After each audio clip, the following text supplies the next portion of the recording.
two mics and they're working. Oh, I don't know. So I'll have one and then the panelists Yeah. can share one, yeah? Is that working? Is that one? Yeah. That one?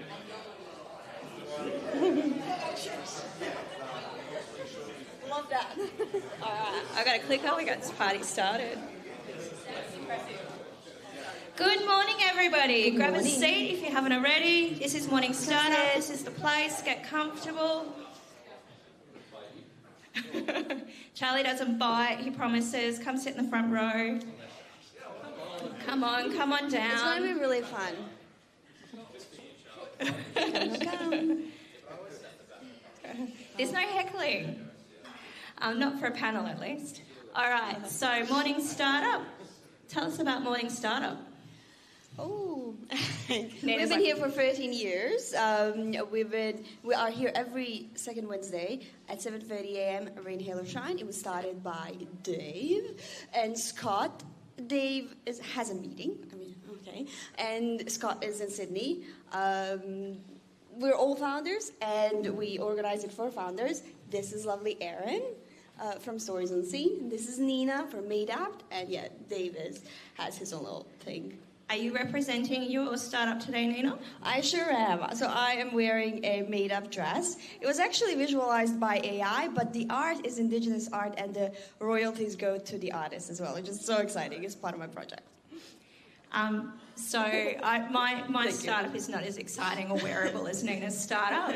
I'm founder of a few different things. So Stories Unseen, we do self-guided walking and driving tours, and as evidenced by my shoes today, come talk to me about flowers and bush tucker, because we have a hobby farm in the wheat belt doing sustainable stuff. That's exciting. All right, shameless plugs and announcements. So who's new to Morning Startup this morning? So many. Welcome. Excited to have you here. So one of the big parts of the startup community is exactly what it says on the tin. No pressure on Ben. He's going to demonstrate exactly how it's done. Oh, wow, all right. Hi, everyone. My name's Ben. I'm actually the co-founder of a company called Ida Sports that makes women's football boots. But my shameless plug today is I'm the manager of entrepreneurship programs at Curtin University at the moment, and we have applications open for our Accelerate program, which is a 12-week program that kicks off between February and April of next year. So applications close end of October. So if you're interested in that program, want to hear more about it, Nicola, who you'll hear from today, is a proud alum of that program. So come talk to me afterwards. Awesome. Who's next? Here I come. Hi.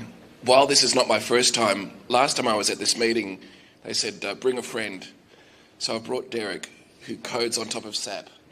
Oh, nice. And so what we're doing is asset management, and he's really shy, but I'd like you to give him a round of applause just to make him feel welcome. I'd love to talk asset management after this. It's such an exciting topic.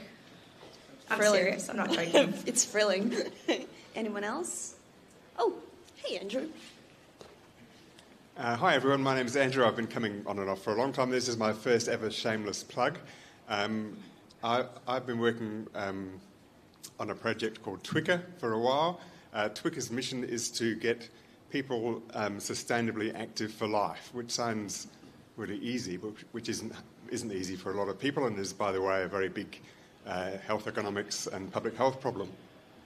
Twicker it's not a traditional exercise app, of which there's already a million other examples, but it's heavily based on really good science rather than the lies that you see on social media. We've got a newsletter out already, which is available at getactiveforlife.com. We hope to release our first app towards the end of this year. So if anyone's got any interest in anything I've said so far, come and hit me up afterwards for a chat. We're looking for fans, collaborators, possible team members, or who knows, even maybe a co-founder at some point. Thank you. Awesome. One last one. We want to have we got Aaron down here. Is that one? G'day everyone, my name is Aaron. I'm the co-founder of Keyhive. This is my first time at Morning Startup, so a little nervous, but that's okay. Keyhive is basically, we're trying to modernise real estate agent residential sales. We're trying to bring it into 2025. So essentially trying to get rid of the middlemen that are taking $25,000 to $30,000 of your property sale when you sell your house. We're using AI to help you market your property, to do appraisals for your property. And yeah, we just want to connect real buyers with real sellers on an open and honest, trusted platform. So if you want to reach out, we've got an MVP. It's on the internet. We got Instagram, we got Facebook and everything. So thank you. Awesome. Round of applause for Aaron. Thank you so much. All right, let's get moving. All right, Okay. Founder Sundowner. Exactly what it says on the tin. First Wednesday of the month, other side of nowhere. Great for those who getting out of bed early is not your jam. Very different format, very chill. There's pizza, courtesy of the lovely sponsors Ammo Marketing. Get around it. Ooh, West Tech Fest.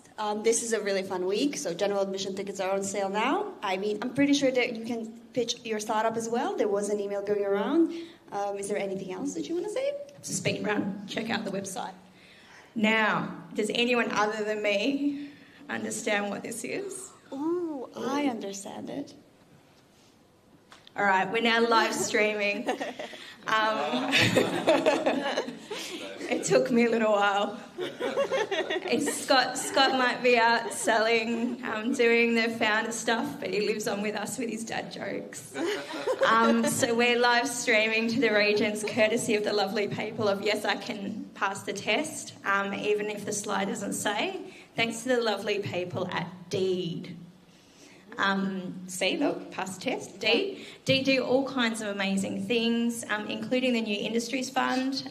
So that, I believe, I saw an announcement that has just opened, extra money, exciting. Don't ask Charlie, just look at him awkwardly. Innovation Booster Grant is open, Yep, Innovation Booster Grant. Thanks, Charlie. They do all kinds of amazing things for the startup ecosystem. Check them out. Cool. Perthvideo.com.au is filming us today, and there's a live stream going on. It's really exciting, so we can just say hi. They also do great things, so if you need any kind of a recording for an event, they're your people. Ammo Marketing, mentioned them before, specialists in startup marketing, but also check out their Weird Growth podcast. Lots of really cool speakers to check out. Ooh, do you want to do this one? Beecham. So Beecham, Glenn is not with us this morning. He usually gives us a great little spot, giving us a little tip about what's happening in tech recruitment in Perth. On Glenn's behalf, I'll say that he's an absolute champion in IT recruitment. If you're either looking for tech talent or looking for a role yourself, check out Beecham. There's specialists in Perth. Yeah, and thousands of applicants right now, so I think they're perfect. Purpose Ventures, thanks to Purpose Ventures, we get to have coffee today. So, you know, like they might invest in you, but they are still investing like with coffee in you as well. So Even if great. you're not VC ready, at least let them buy your coffee. Everest, do you want a short plug? Yeah, in the absence of Glenn doing his little tip, I did ask the team for some tips on startup stuff, and they came back with some good stuff. So I think today, I'll say the advice I got was don't just build a product, build a business. A lot of people get focused on getting that app, getting that digital product out in market, and actually all the things around it, commercialising the revenue, the way the business is bought into is important as well. So one tip from us. Everest Engineering, we've been sponsoring for the last few months and really excited to be involved. And if you want to speak about how to build that MVP, come grab me before the end of the day. That is exciting. The other exciting thing that Everest doesn't realise that they've brought to Mining Startup is gluten-free treats and vegan treats. This is a huge thing for us because some people can eat finally. So that's a whole thing. Thank you, Everest. Thank you. Oh. All right, we are in a beautiful venue called Riff. As you can see, the venue provided to us, Riff, is from our lovely sponsor, Space Cubed, who give us this beautiful space to be in. If you're looking for a co-working space, have a chat to the team, reception team, when they pop in this morning. There's a whole pile of other exciting things happening in the startup ecosystem. Yeah, you have New Startup Western Australia. +8, which is like, honestly, SpaceCube really does accelerate you as a person. So I think you definitely should have a look. StartupWA. No. Keep going. It's like just keep swimming. It's like the ecosystem's too large now. So the reason that we have a QR code is scan the QR code. It will help you find your tribe in the ecosystem. Lots of exciting things happening, including that we heard from Ben this morning about some of the cool stuff that Curtin's doing. Now, this is a new slide. This is an innovation. For those who are looking for the toilets, they are down here and down the hallway. If you have accessibility needs, shout out, and I can show you where the disabled toilet is. Yeah. So if you're loving the vibe, connect with us. We are on all kinds of magical platforms, but we're really keen to get some more engagement along Slack. So if you're looking for something in the universe, you want to tell us about what you're working on, too shy to do shameless plugs and announcements, or you're out in the regions, drop it on Slack. Yeah, we're very active. You and I. All right. In a fortnight's time, we'll have the Founders Factory WA Accelerator Information Session. So if that's you, if you're looking to accelerate, there's a fair few out there. In a fortnight's time, we'll have the Founders Factory. That'll be great. And that is our formalities. I don't really feel comfortable with these jokes. We got to get our own. All right, so that was a speed round from Nina and I, because we wanted to spend as much time as possible with this beautiful panel. So I'm going to hand over to the lovely Charlie Gunningham, who is going to introduce the panel and tell us more about bootstrapping. Okay, great. Can we thank our MCs? Come on. Come on, panel. Do we have 2 mics? We do. So I think the panel will share one, which is great because it means you can't talk over each other. You could just fight for the mic.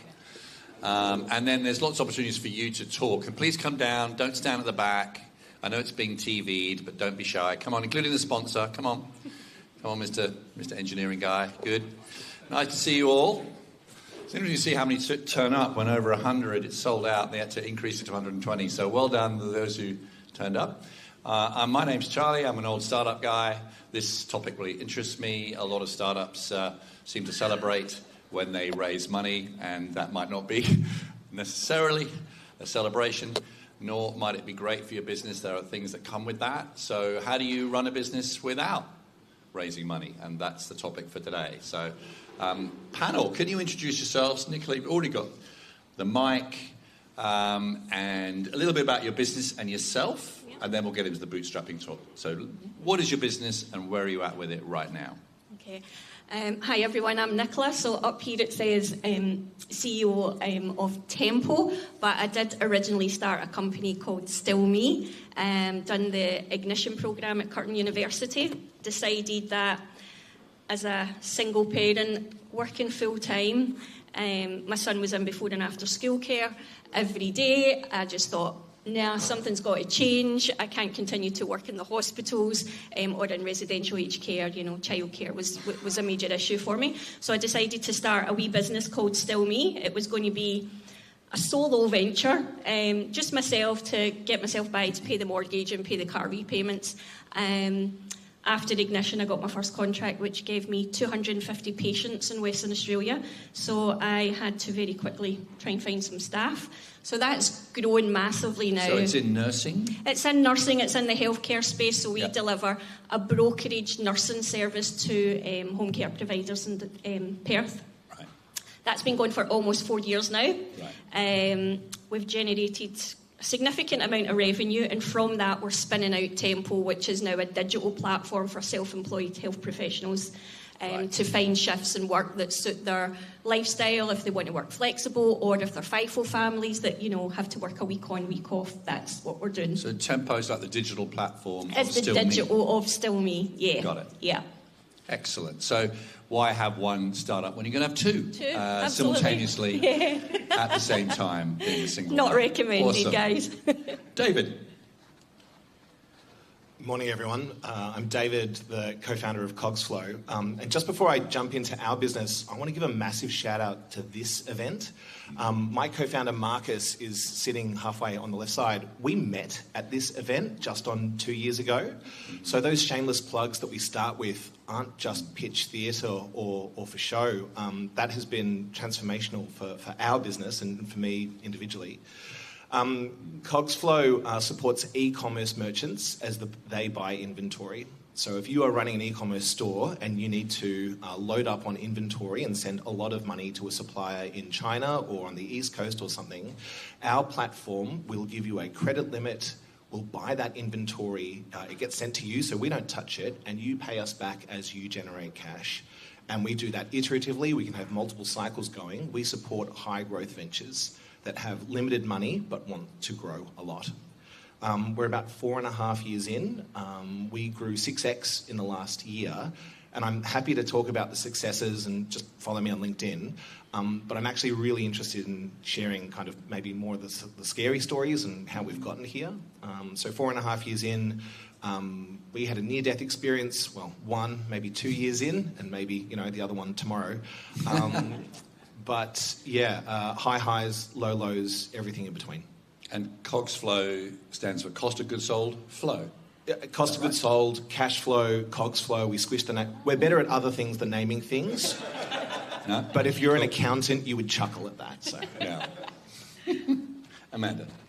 Hi everyone, I'm the owner and CEO of Aussie Holiday Stays. I started my journey back in 2019. We saw an opportunity to create a local booking platform for holiday accommodation when Stays changed to their international booking platform, HomeAway. We had a holiday home down south, saw fees go up, customer service go down, and talking to people in the industry, they were really happy to see another local provider come through. So started off small with an MVP, WA Homestay, generated impressive revenue to the point where we got 2 beautiful co-founders. My IT developers came on for equity, and we are now building Aussie Holiday Stays, which is a national booking platform, because the initial MVP was a WordPress site that was bastardised to make it work, to see if anyone would book with a local booking platform, and we were really surprised to see that they did. So then we realised to scale we needed to shift things. So we've built it from scratch, and we are in the process of finalising with the third biggest PMS in Australia, literally within a couple of months. Property management software. So basically the larger holiday management people use different property management softwares to put prices through to different booking platforms. So obviously to get bang for buck, if you connect to one of those, you get a whole lot of properties. So we're just doing the third largest one, hopefully in the next month or 2. Great. And 7 years in? Yeah, 7 years in, a few more grey hairs, but an exciting journey, but something we'll just speak about. Ups and downs. Now, I've got some questions here. Sure you have too. I'm not going to monopolise everything. I'm going to start with some questions, get some chat going, and then throw it to you guys. So think about some questions you want to ask them. They're very happy to be open. They know it's been live streamed and recorded. They won't name names, but gee, have they been through the mill with, approaching investors, etc. So we'll get into that. So have you tried to raise money and failed, and that's why you bootstrapped? Or have you gone, I'm not raising money, I'm bootstrapping it, I'm not going near investors? What has been your experience? And whoever wants to dive in, go. I already see some twitching hands. I'm happy to go. So I was offered investment really early on from a person who owned some property in the gorgeous Eagle Bay area. Had money and wanted to get a percentage of the business. And I chose not to because of the power differential at that stage. I was a really new founder, and I felt like bringing someone on at that stage without me fully understanding what process I was going to have to go to wouldn't help me, and I'm really pleased that I made that decision. Then I went to the Plus 8 Accelerator and missed out on that funding, so it got through to stage 1, didn't get funding in stage 2, and that's the trouble with going in the reddest of red seas. You're going up against Airbnb, Booking.com, so I completely understand why investors may not want to jump at it. So for me, it's always been, if I'm going to do this, I need to be able to prove the sales coming through and then go from there. So I knew that early on, and accepted that challenge and gone from there. So you're sort of wary and decided not to, thought I'm going to do this on my own, get as far as I can, maybe later get investment if needed? Yeah, that was your thinking? Absolutely. Honestly, I think if I got a couple of $100,000 at the start of this journey, which was what was being offered, I'd not be in business anymore, because you end up making errors for the size of the money that you have. And I had to do things on a shoestring budget and made errors based on a shoestring budget, which didn't break the bank, and then was able to iterate. If I had had $200,000 at the very start of my journey, that would be gone. And I would not be here. So I think for me, it was the right call. So sort of, it's situational, but be careful what you wish for. Yeah. David or Nicola? Did you get the question? So did you try and raise money and not, or decide I'm not going to raise money to start with? Or tried and failed. Okay. And what, venture, angel, what were you looking at? Corporate VC? What? Yeah, we were family, friends and fools? What? All of the above. No. Okay. So pre-seed round, we were trying to raise $750. Every founder raising money has a crazy story. My one was we banked $140,000 in 30 days and then not another penny. So that was really hard because we had a team at that stage. We were burning. We called it kind of a month or two after that. Sorry to butt in. Pre-product? What stage were we at? Idea? Revenue. You already had revenue? Yeah. Okay. So we had a ball game. And we've worked hard and kept those investors on board. That's still an unconverted safe that I need to convert. We need to convert at some stage. Okay.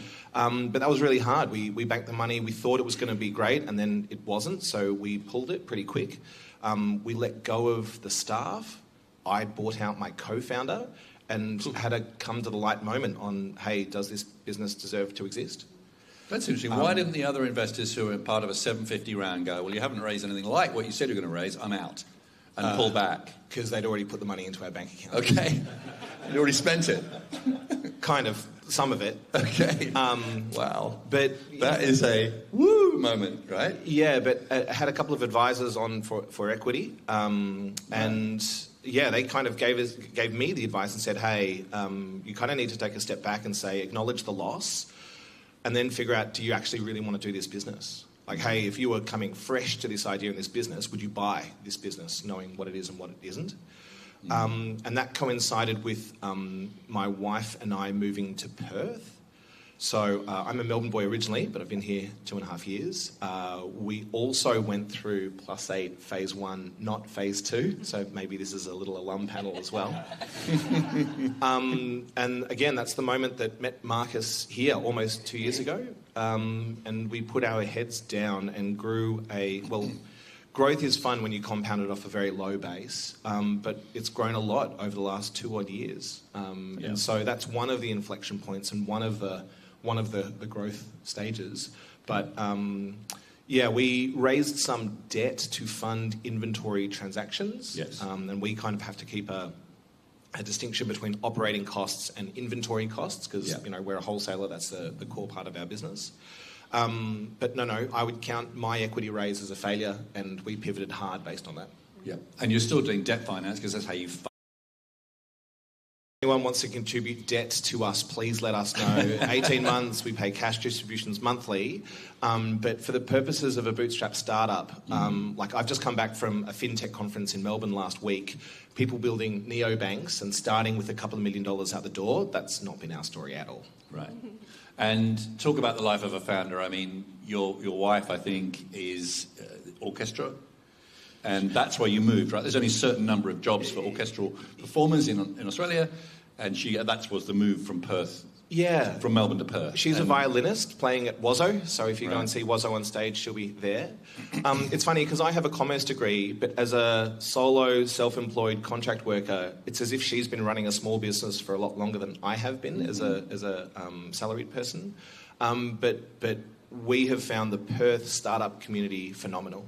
It's tight, it's proud, it's really sharp and smart.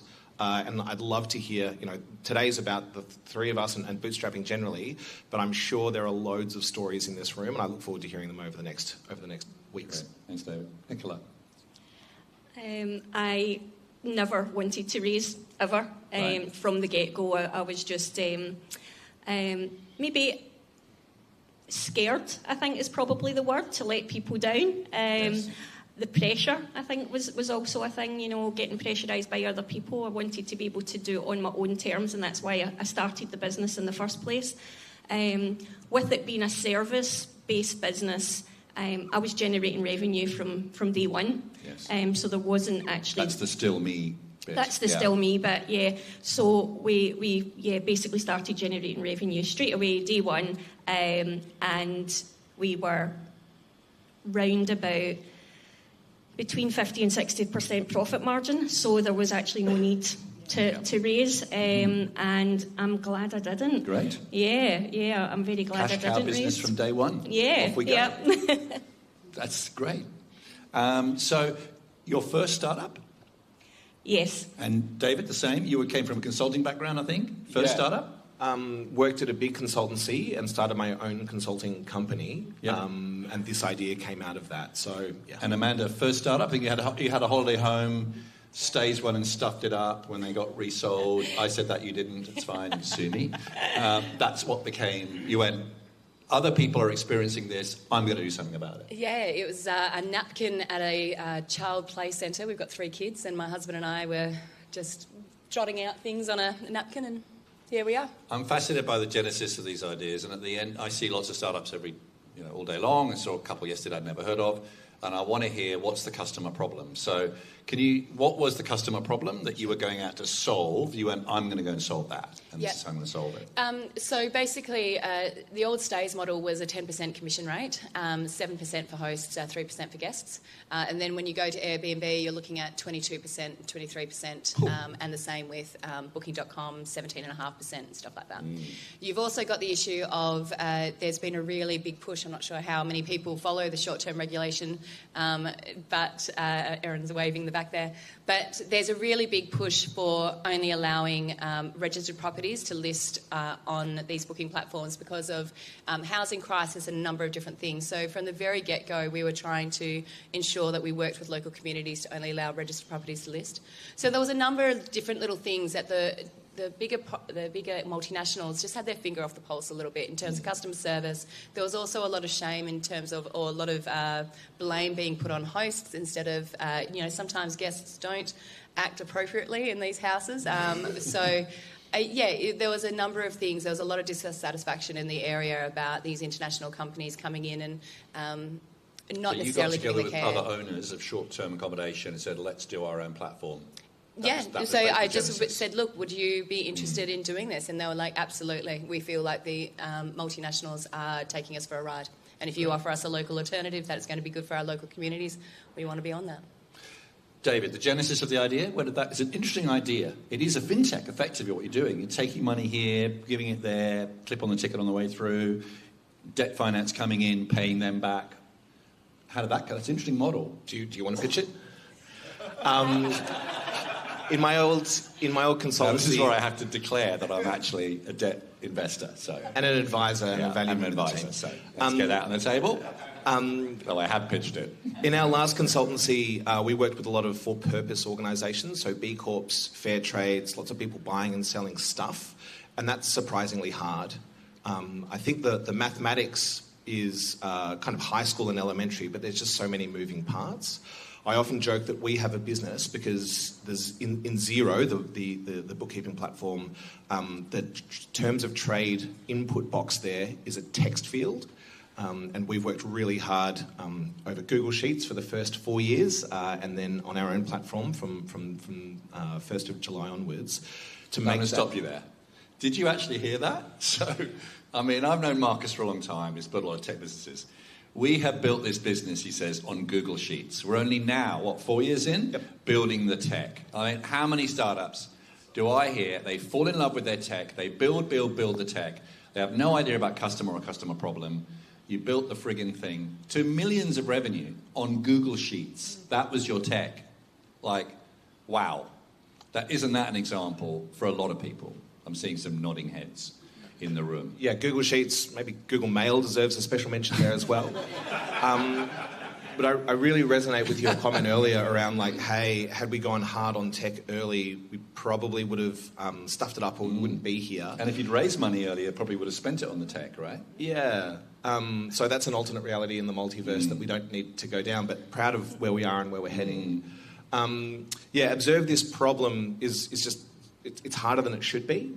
And I always thought that, hey, with the right dedication, we could solve this at scale. So with a consulting background, I started solving this as a consultant, but the business I wanted to build involves tech and debt and balance sheets, and that's not a consulting business. That's, I want to build a fintech.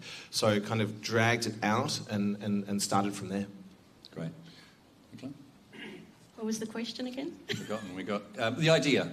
Oh, the idea. So you're a nurse? I think from your accent, you're from Scotland? I am from Scotland, yes. Okay. Whereabouts in Scotland? Glasgow. Glasgow, lovely. Yeah, been out here for 18 years, worked in the health service, residential aged care, hospital system. Having a child, daycare doesn't open till 7, but your shifts start at 7, so that's basically the problem. So I wanted something that fitted in with the school hours. I started just posting things on LinkedIn, got myself an ABN, created myself a website and just thought, let's just see what happens. And the people came. I got most of my contracts on LinkedIn, and that was from CEOs of aged care providers in the home care space especially, saying, could you help us with some nursing services? So that was how it started. And then Perth's a small place, so people talk. And the next thing, it was another message on LinkedIn, another message, and it just grew and grew from there. So it was solving my pain point was trying to find work that suited me and my son, and also home care providers who really wanted nurses that they couldn't find. And presumably you felt there were other people like you that had Absolutely. The same problem. There is so many. So I think about 80% of the nursing workforce in Australia is females, all between the ages of 25 and 44. So childbearing age, most of them leave the profession when they have a child because the hospital system's just a wee bit outdated now, that it just doesn't accommodate. They say flexible hours, but it's 7 till 3 or 1 till 9. That's your options. So, yeah. So I think 3 great examples of a customer problem that, David, you saw. You probably didn't experience it yourself, but you'd seen it with your clients when you're consulting. Nicola and Amanda, a problem that they'd experienced, and they said, this is annoying. Why is no one else solving this? I'm going to go out and solve it.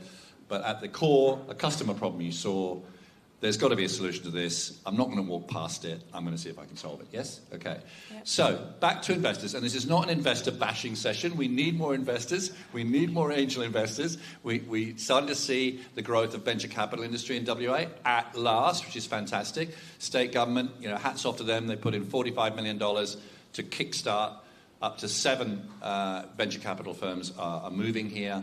Collectively, $158 million is moving here and looking for deal flow. So we're now getting that angel investor. We've got a lot of rich people in Perth, high net worth individuals looking at the space. That's great.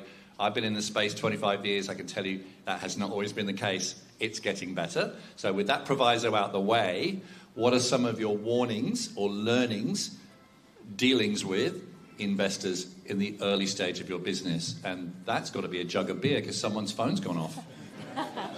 Oh, David, is it you? David. Sorry. Huh? Derek. Sorry, Derek. I protected you by getting your name wrong. He corrected me. So now we're on nose. It's Derek. So where were we, Derek? We were talking about investors. So some of your learnings around mixing with investors since you've been going, and tips for the audience. Yeah, I have met quite a few investors. What time is this? Okay, all right. Good afternoon, 7:30, Brendan. and he shuffles in. Uni student? 8:09. Sorry, Nicola. Brendan's just sat down. Did you have breakfast? Yeah? Okay, you're right. Good. Sorry, Nicola. That's okay. Do carry on. Morning, Brendan. Everyone say morning, Brendan. Morning, Brendan. So I mingled with some investors, but more so for advice than anything else. You know, I've never approached them for investment as such, but I've said, what would you do in my situation? And believe it or not, most of them all come back and says, don't take the money. Don't take the money, you're doing fine without it, and you don't need it. So I was like, thank you very much. Okay. So yeah, that's been my story. People started to actually... I've had a couple of people approach me, investors and some angel investors early on, and I spoke to a couple of VCs, but yeah, like I say, just purely for advice, what would you do in this situation? Should I consider this? And they all told me no, which was really nice. Okay. Nice and honest. And upfront. Yeah. Good. Yeah. It was a good experience. Yeah. I'm going to interpret your question as what do I wish I knew about investors at the start of my journey? Great. My number one job as a founder is to build a business as opposed to chase investors or get cute with investors, or like that's a part of the job, but it's not the job. Right. Investors are great. Some are fantastic. Others are time wasters. And not really investors at all. Pitch theatre. Call themselves. Yeah. And when dealing with investors, the company is the product. We're selling the company. And I'm not accustomed to selling equity in companies. I'd probably liken it to selling a house. How confident do I feel about selling a house? No, I'd probably want someone to help me there doing it. That was really helpful, getting kind of people sitting on our side of the table and advising and getting people advising us on how to deal with equity. But lastly, like many startups, our ambition outstrips our resources. In running the company, my job is to get resources to build the company. And as a bootstrapped kind of cash flow generative organisation, we have a bit. Do we want more? How quick would it go? Can we use it well and not blow ourselves up along the way? They're kind of some of the questions that keep me up at night. Yeah, great. And I think money is, what's that adage? Money is like gasoline on a road trip. You don't want to run out, but it's more than just a tour of gas stations. Right. And I think you have to keep that in the back of your mind. Well, you have to keep an eye on that every day in the kinds of organisations that we run. Because you need gasoline too, right? Yeah. Amanda. I had a quick chat with Charlie before I came. I was like, how spicy do you want this, Charlie? And he was spicy, like, spice it up. I think I'm in a relatively privileged position in that I've been in the startup space for quite a while, and being a female founder as well, I think there's a gravity that comes with female founders in that they will share experiences. So because I haven't... As in most of the people with money are men? Yeah. To be fair, I'd like it not to be that way, but at this stage it still is, I would say. Yeah. So, but this is not just a female founder experience. This is a lot of men that I've spoken to as well that have taken capital. I would be very, very wary if you are going into an investment relationship, because there is a power differential that you can't shake. They have money, and they have more money than you, and that is why they are investing in your business. And even when you say, good money or bad money, the idea is that you take good money on, you make wise choices about which investors you bring on. When things go south, you have still lost their money. And if they want to make things difficult for you, they can. So I would be very wary in relation to taking on money until you're at a point where you feel you don't have to bow down in terms of the power differential. Be really sure of where you are so you are not then a pawn in their money-making game. Now, that makes investors sound incredibly poor, and that's not what some of them are wonderful.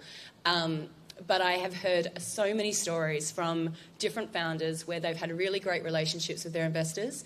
Then, for whatever reason, because we're in startup world, we know how it goes. I think it's 85, 90% fail rate. Things go south, but they come in for their heads. And that's a really awkward situation because you've suddenly got all of that money being turned against you rather than working with you. There is also something from a female founder perspective. I think it's not spoken about as much because people are concerned because they do want to raise money. But with men being in power, there is a lot of talk in the female space, and I'm not sure if you've heard it, Charlie, of some men abusing their power in terms of, saying, look, I can give you some money, but I want to see you in this hotel room and stuff like that. Now, we'd like to imagine that that doesn't happen, but unfortunately, whenever there comes a power differential, these things can happen. So I think for founders, I'm not saying don't take investment.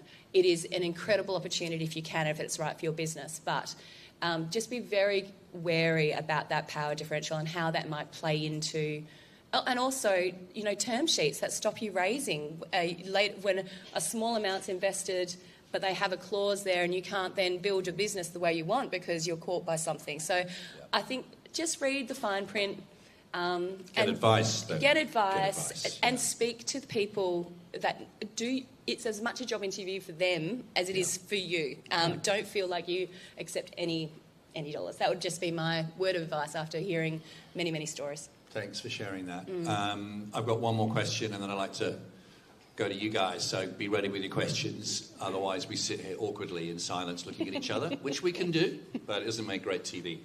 So, you've sort of answered this, David, but I'll give you another chance at it if you like. What do you know now that you wish you'd known at the beginning? I remember having coffee with you at the very start, and I thought that it was going to be, I'll build it, and then it will just work. And I was like, yeah, this will be amazing. And Charlie was there, it will be 5 years. And I was like, really? I don't really want it to take 5 years. And he's like, no, it will be 5 years. And as it was, I've pivoted and created another, startup. So it's even more. So you did have COVID as well. Yes, so there was a accommodation. There was a pause. Year 2? Yeah, it was year 2, but then we had a massive rebound from that, and that so really launched national. Still moving around, so don't expect it to happen overnight.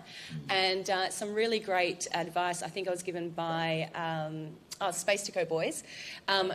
If you can do it, because suppliers don't want to change their day-to-day, right? You might come along with a shiny thing that's going to solve their problem, save them money, but they're still having to do their business. They still have to work. They are time poor. So offer to do it for them. And that means you have to do a lot of data entry and grunt work, but that's just part of it. Don't expect them to do it for you. Make it as easy as possible for them to come across. Two things. Another learning. You wish you'd known then what you know now. I think as a founder, you're signing up for high quality decision making every minute of every day.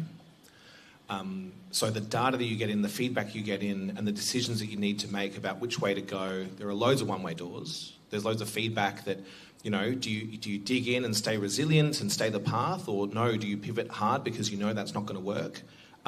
There's no kind of guidebooks on that. There's some frameworks and there's some advice from externals, but as founders, you're experts in your business, in your customers, in your technology, in your solution set, in your market, in this moment that no one else can be, or maybe your competitor that's going to do you out of business.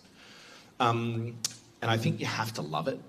I don't think I understood that when I started. The intrinsic motivation on the world is broken, this is broken, we can fix it, we can do it better at scale, at margin. I don't think I could articulate that as clearly when I started, but that conviction will rally customers, staff, employees, investors, partners, all the rest of it, and having that clarity to proceed. If I'm honest, that's something that I and we are still working on. Yes. And the third thing that I'd probably reflect is all of my personal strengths and weaknesses are reflected in the business. Just when I go from my name at Gmail to David at cogsflow, I'm still the same human on the other side of that. And being really honest with myself around things that I'm good at that I will nail, and things that I need to find help with or delegate or surround with me. Again, talk to my team or my co-founders around that. There's nowhere to hide. There's nowhere to hide. You're out there. Nicola.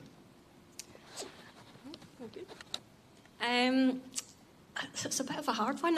I would say probably the biggest thing for me was getting the education out there to healthcare professionals such as nurses that you can actually be self-employed. So I'd say that's been my biggest challenge, is making them aware of it. People think that when you finish university as a nurse, you go straight into working in a hospital or residential aged care, that you can actually be your own boss. So that's what I'm working on. What have you learned that you know now that you wish you'd known at the beginning when you were trying to get the word out? What works? What is the best way? What works? Social media. Social media is something that I'm not great at, but learning and educational tools for to empower healthcare professionals to be their own boss. Quite easy for physios and OTs, because that seems to be model, something right? that they do, is they tend to be self-employed and freelance. But nurses, it's been really hard to educate them, so that's what I'm doing. Social media, Facebook, on the healthcare Facebook pages, and just trickling in the education, and the amount of feedback I get is quite significant. You know, we do get lots of people DMing saying, oh my God, I didn't know this was a thing. People that have been in the profession for 30, 40 years did not know they could be self-employed as a nurse. So that's been the pain point. That's what we've been working on. Perfect. All right, question time. So, hands up, and when I'll come up with a microphone, stand up, say your name, where you're from, and I'd like a question, not a statement, okay? Or an essay. Ben. Stand up. Awesome. Hi, everyone. Yeah, I said in the intro before, but I'm Ben from Curtin University. David, as a client of yours, good to know that Google Sheets was powering the transactions that underpin the growth of our business. My question for all three of you, you've obviously taken a conscious decision to bootstrap, and what I'm always interested in is your personal, I guess, goals for the business and the end state. So, you know, with a venture capital funded business, it's like, oh, we're going to grow super fast, we're going to get acquired, we're going to IPO for $1 billion, ideally, right? For you all, when you think forward 5 years or whatever, what are you hoping for yourselves personally, not for the business? Like, what's the dream outcome for the business that powers you to achieve what you want personally? That's my question. Personally, for me, it is purely that flexibility. That's my main goal. To be able to take my son to school, drop him off, to do the soccer runs, to be able to, you know, go to the fancy dress things at school. So that's been my big motivation. Has been from the beginning, and it will still be that. Yeah. Any others? For me, initially it was to run a nationwide business. As it's iterated, I'm still in the trenches in terms of building, and I don't know whether I think there comes, again, a learning. I'm good at the startup hustle. Am I going to be the person that's going to be best to do the CEO stuff? I don't know that question yet. Also, sales. I've met someone that I think will eventually buy it once I've done what I need to do in terms of figures. And so that's a really exciting opportunity for us as a family and for myself to be able to build something to a point where someone sees value in it and wants to take it over. Great question. I like the freedom and the independence. It absolutely resonates with me as well. I think satisfaction in work, which is working hard and building something good, but also adding value to our merchants. And the ability and the freedom to be able to do that creatively with letters of credit or recommendation or product and service innovation or whatever that is, kind of the joy of doing that in work. But personally, I think it's the freedom to go and figure out what's next. This is my life's work. I'm really proud to be doing it. I love what we're doing, and I love showing up at work and working with our team. There are other problems and challenges I'd like to tinker at that are on the back burner, because this is everything right now. And with more runway experience, networks, connections, would love to tackle a few of those down the track. Great question. Sir. Hey, Tom from Everest Engineering. Thanks, guys. It was really great to hear those stories. I have a really quick one. VC investment hasn't been in your past, but is it in your future? Might VC investment be part of the future? For me, no. Potentially. Right VC, right moment, right price, potentially. Same. We're now at the pointy end where the development's done and the investment dollars are now return on investment. So, yeah, possibly. Okay, good. Hi, I'm Scott from Edmagine and EdTech Service for disadvantaged primary school students. My question is, what does bootstrapping mean to you? Like, when you actually started, what were we know the principle of bootstrapping, but define it in terms of your own sort of stories, because, yeah, I'd love to know what bootstrapping actually is. What it meant for you, Yeah. Sure. So for us, we are a very average couple in terms of finances. Like, to be fair, we're not, we don't live in any leafy Excuse green. me, you're married to the best floor sander in Perth. I am. I know that personally.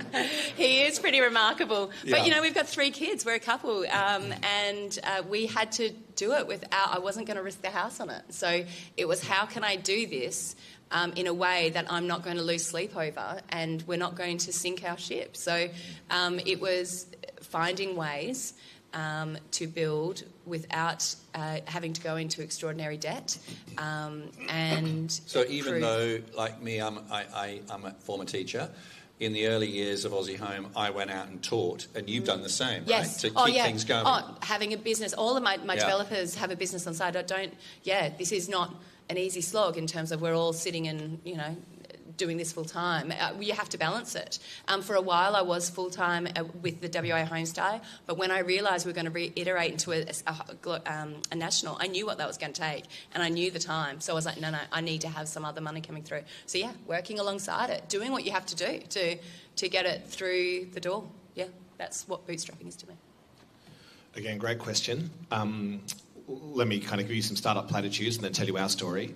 So I don't know when a business starts. Is it when you get an ABN? Is it when you launch the website? Whatever that is, just do it yesterday. Like, get started. Like, I don't think you have to wait until something's perfect until you get going. But it's show up, get moving, create something of value that someone will love, that you get to keep a piece of, and then rinse and repeat and go again. So for me, again, observe this problem from a previous business. I went and did a startup incubator. This was in 2020. I was in Melbourne at the time. I got locked in Sydney. That's another story. Came back, got an ABN in December, signed our first client in January, started moving money in February. Google Sheets. I think I had a $10 one-page website at that point. Personal phone, I think at that stage, just getting up and showing and doing it. But based on the conviction that we can make life better for this one client, this is how, these are the dollars and numbers, do you trust me, let's do this. It's a 5-figure transaction, let's get going. And so just going quick. I didn't even know what bootstrapping was. I didn't know there was an alternative. When I heard the word bootstrapping, I had to run to the toilet and Google it. I had no idea. I heard someone at Ignition saying it and I thought, oh my God, I don't even know what that word means. So basically starting a business with your own money. I had $2,000 to play with. That was my money. $2,000 in the bank, and I thought, let's see what we can do. So after work, I was doing the ABN, trying to create a website. I am a non-technical person, so that took a bit of going, but just trying to find the cheapest solutions possible to getting the business up and running. And like I say, because it's a service business, you can start generating revenue pretty quickly, so as soon as we started, that was it, revenue was coming in. I could put some aside to then build the inventory. I wish you guys were around, because I had to buy loads of wound care products, so it was saving up another $2,000 to buy wound care products. But yeah, $2,000 basically was my cash limit. Time for one more question. Yeah. So I'm going to go here, because we haven't had it, lady. Hi, I'm Lisa. I do a dance program in aged care facilities and for people with disabilities, chair dancing in Perth.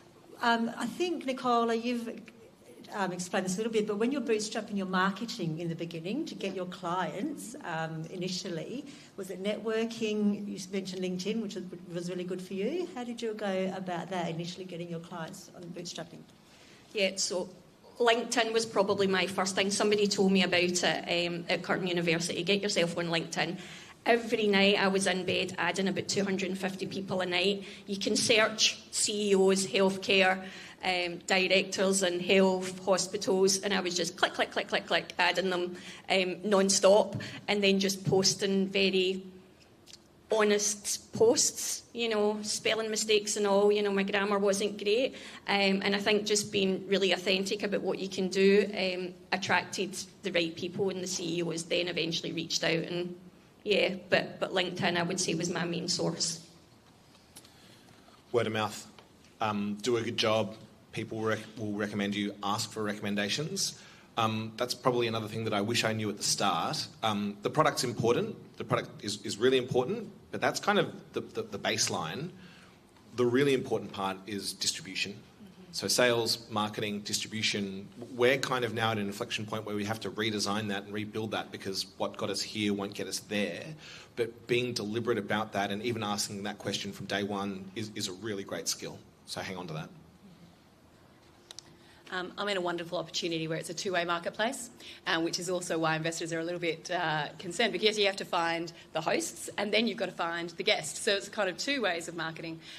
For me, the hosts, because I was a host, cold calling and leading with, this is what I've experienced, this is why I've created it, then they've kind of come on that journey. So that authenticness of, this is what I'm doing, I'm in this space and I can see this, and then they resonate and they come on. So that's a lot of phone calls and a lot of uncomfortableness because some people don't like doing that, right? Then from there, it's getting involved in industries. So ASTRA is the Australian Short-Term Rental Association, and networking and stuff like that. From the guest perspective, we had to be really clever about it, and that was one of the big points of how do we make this money when we've got competitors against multi-million-dollar budgets.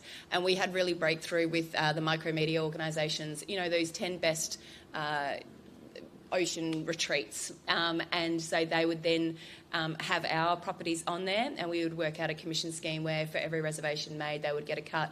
And what that meant is that we didn't have to put millions of dollars into marketing, because it was, if we got the reservation, they got paid, we got paid. They had to be good at their job of getting eyeballs on the list, and we had to make sure the transaction flew through. So that was the real final piece of the puzzle that made us go national, was when we realised that was how we were going to get the other side of things. We're out of time. We've got a very quick last question. It's all right, Charlie. Promise to be quick. Go. Do it later. Go. Quick question. Go. Mark Cheng, thanks very much. One of the things I noticed is that all of your businesses generated revenue really quickly.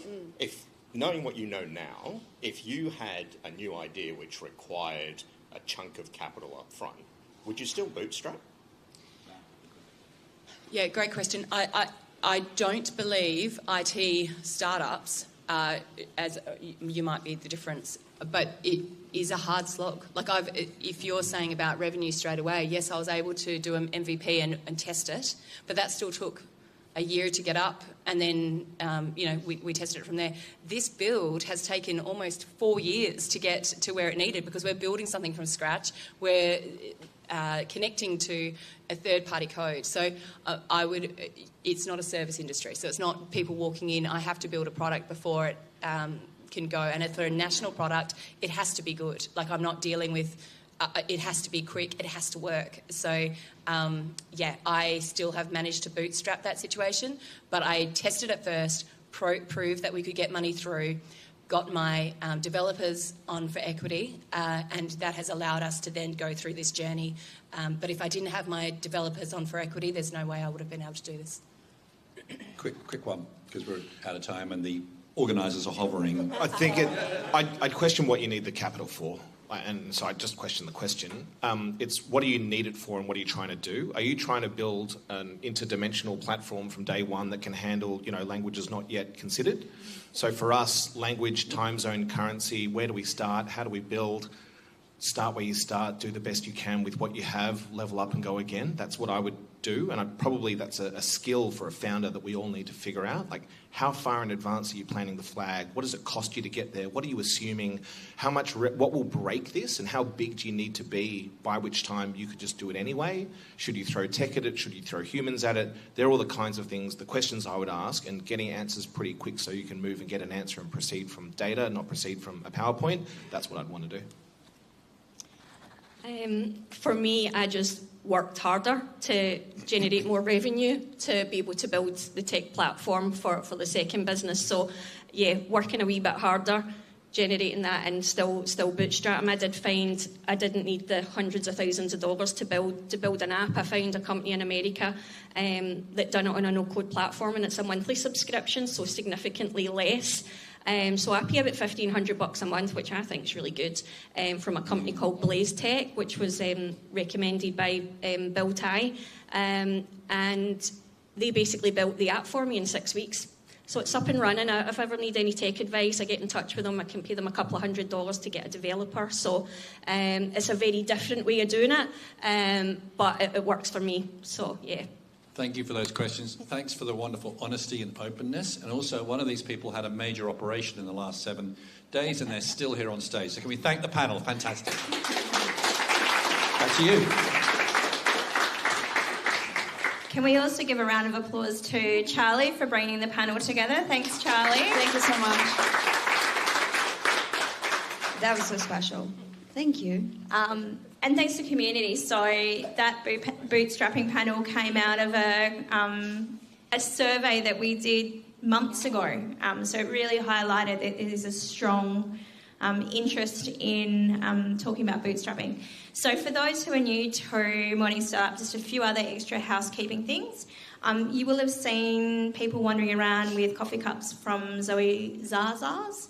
If you're looking for a coffee, pop downstairs, tell them you're from Morning Startup, and it is on the house courtesy of our lovely people, Purpose Ventures. Yeah, it's by 9, so... Yeah, right, so get in before it gets cut off. The other thing is we will be looking for volunteers to turn this particular space back into a co-working space. However, we have beautiful breakfast put on by the lovely people at Everest Engineering. So grab some snacks, get comfy, connect with your fellow community. We're trialling something new as well, because I know when we come to events it can be a bit overwhelming. Lots of people in the room, gets frantic, everyone connecting madly on LinkedIn.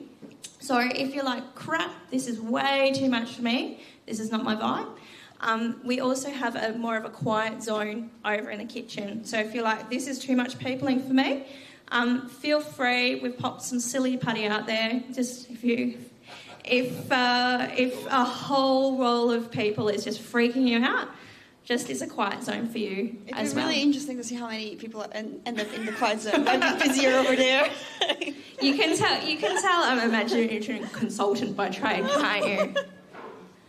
And most importantly, thank you. We'll be here next fortnight. As I said, we've got Founders Factory. That's going to be good. Thank you so much. Enjoy.